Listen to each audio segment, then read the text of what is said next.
Have you ever wondered why we can control machines, build cities, and reach the stars, yet still fail to control our own thoughts? We can fly across the world, but a single word can still make us angry. We can predict the weather, but not our own emotions. The mind is the master of all things. When the mind is pure, happiness follows like a shadow. But here's the real question. If the mind is the master, then why are most of us still slaves to it? The Vietnamese elder Thich Thong Lac once wrote, "True practice is not about theories or beliefs. It is about mastering your body and mind, so that you no longer live in fear of pain, aging, or death." This video is not about religion.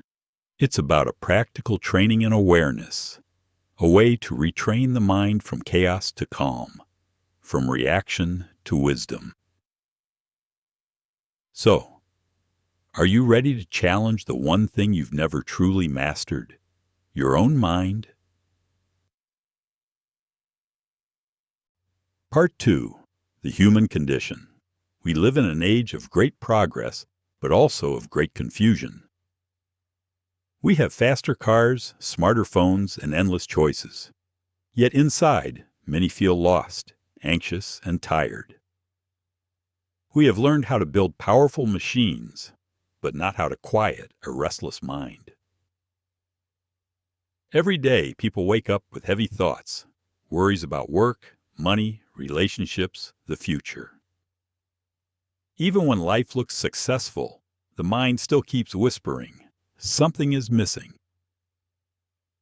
So we keep running, chasing comfort, praise, security, but never finding real peace. The Buddha called this restlessness dukkha, the tension that comes from craving what changes and resisting what already is. The Vietnamese elder Thich Thong Lac explained it in very direct words. Most people live as slaves to their thoughts and feelings. They let the world pull their minds, instead of training the mind to stay calm and clear. Look around. We live surrounded by stimulation. Screens, news, opinions. Every moment someone tries to capture your attention. Attention is your life's fuel. Where your attention goes, your life follows. Without awareness, the mind reacts like a wild horse. It runs wherever fear or desire pulls it. With awareness, that same mind becomes a loyal companion, strong, steady, and free. The Vietnamese elder Thich Thong Lac reminded us, true practice is not escaping from life. It is learning to live with wisdom and compassion, without making yourself or others suffer. So the question is not how to escape the modern world, but how to be fully alive in it, without losing the quiet center inside you. Part 3. The Buddha's original teaching on mastery. The Buddha did not promise heaven or miracles. He offered understanding, clear, practical, and real. He said, "There is suffering. There is a cause of suffering. There is an end to suffering. And there is a path that leads to that end." These are not beliefs. They are truths to be experienced, like tasting water, to know if it's cold or warm. The cause of suffering, he said, is not the world itself, but the way the mind clings to pleasure, to ideas, to me and mine. When the mind clings, we lose freedom. When the mind lets go, peace appears by itself. The Vietnamese elder Thich Thong Lac explained it this way. Real practice is to master your body and mind, so that no outside condition, not pain, not praise, not fear, can shake your peace. He reminded that theory alone is not enough. A person who only speaks of wisdom, but cannot stay calm in anger or loss, is like a man describing the ocean while standing on dry land. To live the Buddha's teaching is to train the mind every day, not to believe, but to observe, with honesty, with kindness, with patience. The Buddha called this training the Noble Eightfold Path: right view, right intention, right speech, right action, right livelihood, right effort, right mindfulness, and right concentration. It is a practical path anyone can test, a clear map for living without confusion. The Vietnamese elder Thich Thong Lac often said, "When you walk this path, you don't escape life. You learn how to live fully awake within it." So mastery in the Buddha's way is not control through force. It is freedom through understanding. To master the body and mind is to know your anger as anger, your fear as fear, and your peace as peace, without being trapped by any of them. This is the beginning of true power, the quiet strength of a mind that no longer fights itself. Part 4. The View of the Vietnamese. Elder Thich Thong Lac. The Vietnamese elder. Thich Thong Lac was not a man of theories. He was a man of practice. He taught that truth is not found in books, but in the way you breathe, walk, and respond to life. He often said, "If your mind is still ruled by anger, fear, or desire, then no matter how much you read, you have not yet understood the Buddha." His approach was direct and uncompromising, to test every teaching through personal experience. He rejected blind belief and emotional devotion because he saw that they lead to illusion, not liberation. According to him, real wisdom begins when we stop running away from ourselves. He said, "The one who conquers the world is not the strongest, but the one who conquers his own body and mind."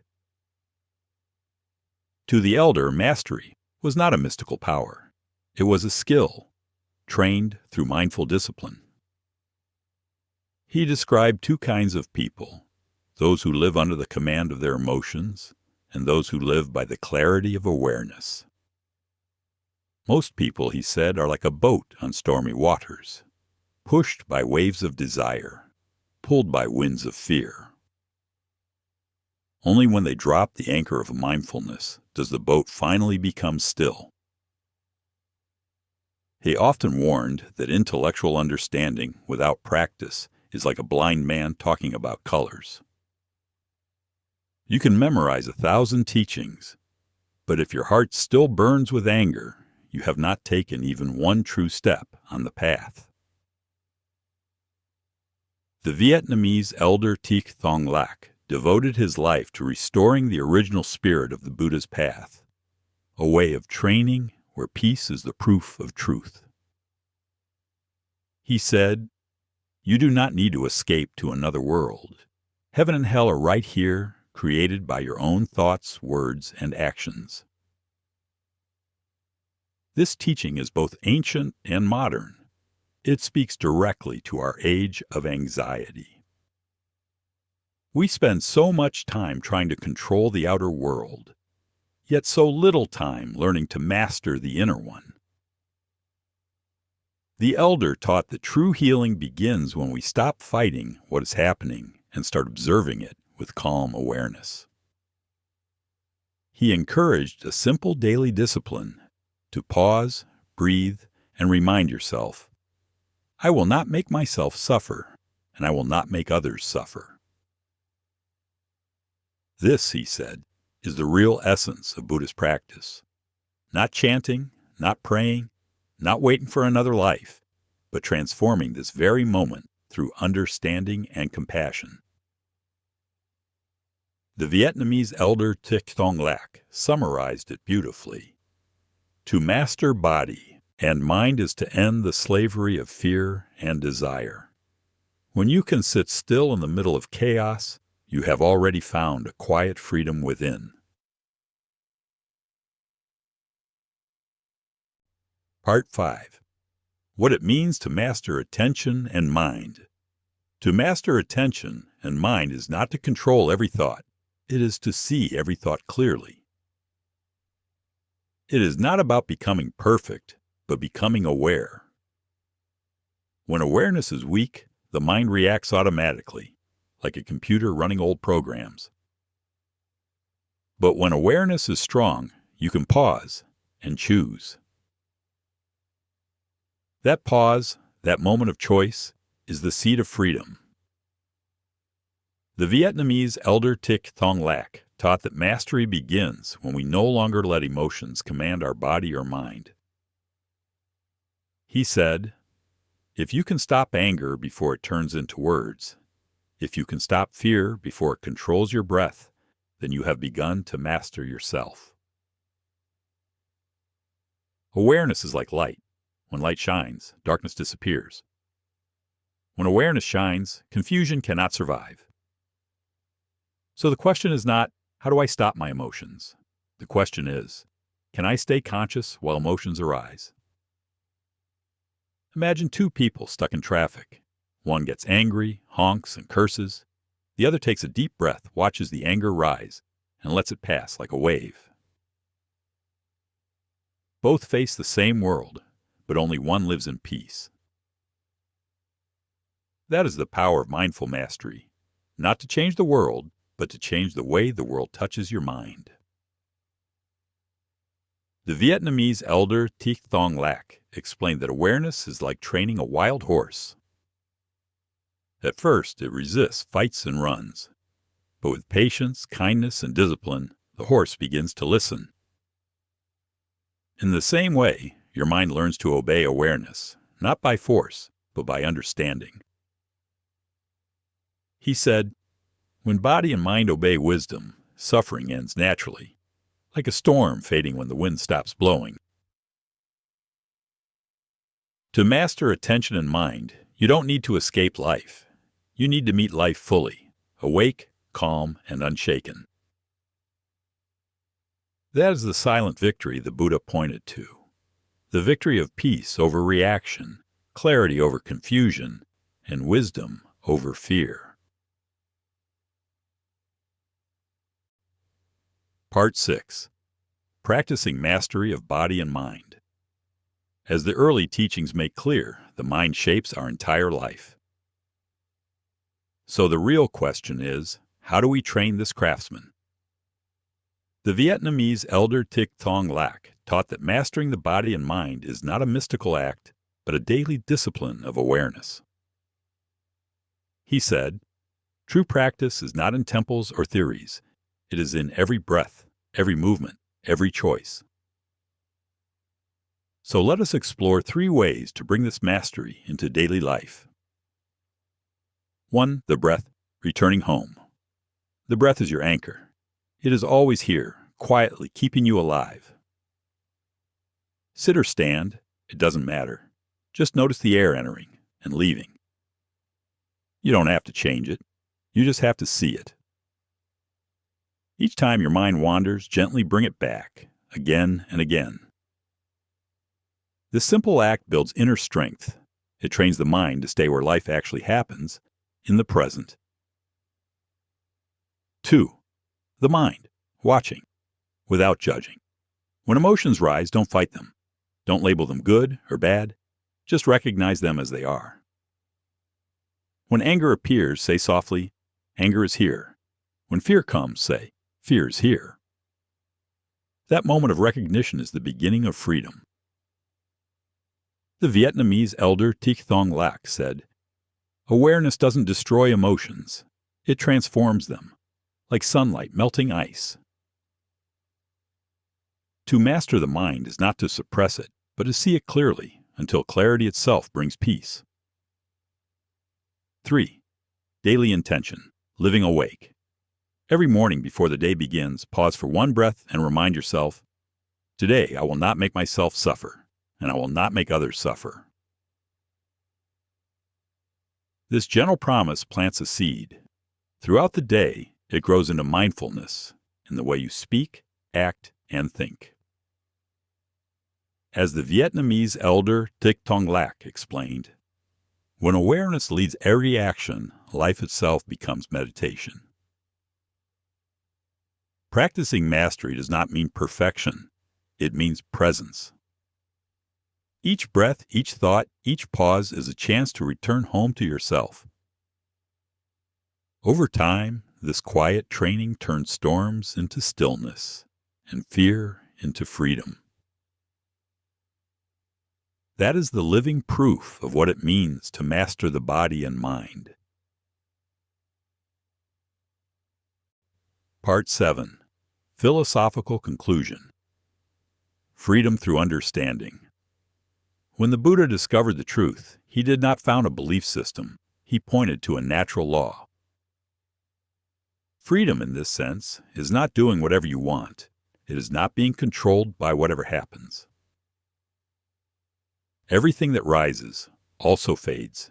Every thought, every feeling, every breath, born and gone in the same moment. To see this clearly is to live without fear. Because when you see the impermanence of all things, you stop clinging. And when clinging ends, suffering ends. This is not theory. It is the direct experience of freedom. The Vietnamese elder Thich Thong Lac often said, "To master the body and mind is to live without being pulled by desire or pushed by fear. In that balance, you find true peace." Freedom, in this sense, is not doing whatever you want. It is not being controlled by whatever happens. When your mind is free, joy does not depend on outcomes. You can face pain without panic and success without pride. This is the wisdom of non-attachment, not indifference, but deep understanding. The Vietnamese elder Thich Thong Lac taught that peace is not found at the end of the road, but in the way you walk it. When awareness becomes your constant companion, life itself becomes a meditation. Every sound, every smile, every challenge turns into a teacher. And this is the essence of Buddhist philosophy. Wisdom is not knowledge. It is understanding through experience. So freedom is not somewhere to reach. It is here, now, in this very breath, in this very moment of awareness. When the body is still and the mind is clear, the whole world becomes simple again. That is the power of mindful mastery, not to escape life, but to awaken within it. Part 8. Closing reflection, the quiet victory within. Take a deep breath and feel the air move gently through you. In this simple breath lies the whole path: awareness, stillness, and understanding. The Buddha said, "The one who conquers himself is greater than the one who conquers 1,000 in battle." The Vietnamese elder Thich Thong Lac explained, "To master body and mind is the highest victory, a victory without violence, without fear, and without end." So pause for a moment and notice the silence beneath every sound. That silence, that awareness, is your true home. You don't have to search for peace. You only need to stop running away from it. As you go back to your day, remember the simple truth. Freedom is not found in the future. It is discovered in the present breath. And when your heart rests in that awareness, you become a light, quiet, gentle, unshakable. This is the silent power of mastering body and mind.